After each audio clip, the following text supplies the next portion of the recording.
Have you ever had a boss who just couldn't quite understand you? Maybe you tried to bring an idea up to one of your higher ups and you just couldn't get your point across to them. This is part of the inherent social hierarchy of the workplace.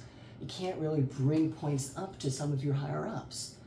Now, sure, they can talk down to you, but that's downward communication. An important part of any organizational structure is upward communication. And that's what we're here to talk about today. So, upward communication.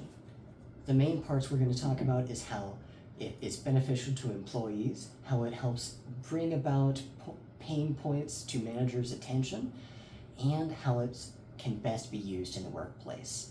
So, what are the important parts? Upward communication builds and fosters trust between employer and employee. James Bird from the Indeed team mentioned that it helps employees feel valued and that they feel included in the decision-making process. Additionally, Harvard Business Review conducted a study that showed a 74% decrease in stress and 50% increase in productivity with workplaces that use these models. Additionally, it's good for managers. They're able to have things proactively brought to their attention so that they can make better decisions, especially since 3% of annual profits are lost per company based on poor decisions, at least according to Randy Prathindran. Then we're on to how it helps companies.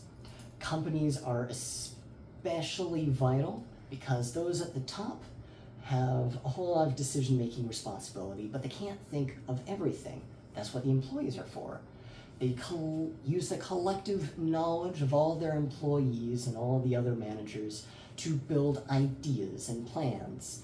And that's how we get things done. It's how, at least according to, trying to say his name right, Mark Disiak from EBSCO mentioned that a lot of companies use this to help innovate and stay up to date.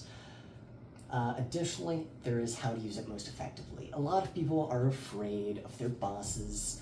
In fact, Aaron G. from CQNet mentioned that people have three main fears in regards to this. The fact that it could worsen their social relations, it could reflect negatively on them as a person, and finally that it might just not work.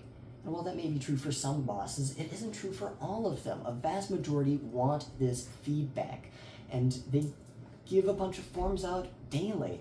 According to Elizabeth Perry, the best ways to do this are through surveys, performance reviews, meetings, bringing things up with them, and talking in a way that they can get the information.